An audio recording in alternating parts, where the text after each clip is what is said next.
Tama, Praise. Napaka-cute naman and unique ng iyong pangalan. And you look so fine.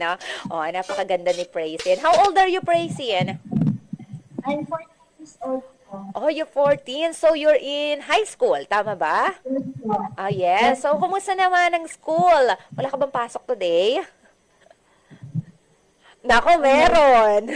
Meron, umabsent ka. Nako, kailangan i-shout out mo yung iyong yung school mo and yung teachers mo para hindi ka mapagalitan bukas pagpasok mo, okay?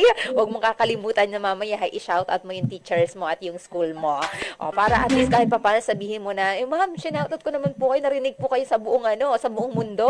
O, hindi lang po sa radio kundi sa FB Live. O, para naman kahit papaano mabawas-bawasan yung yung kanyang dismaya. Anyway, praising it. So, yung mga ka-trendy natin, very excited na makilala kasi sabi ko nga kanina, it's been a while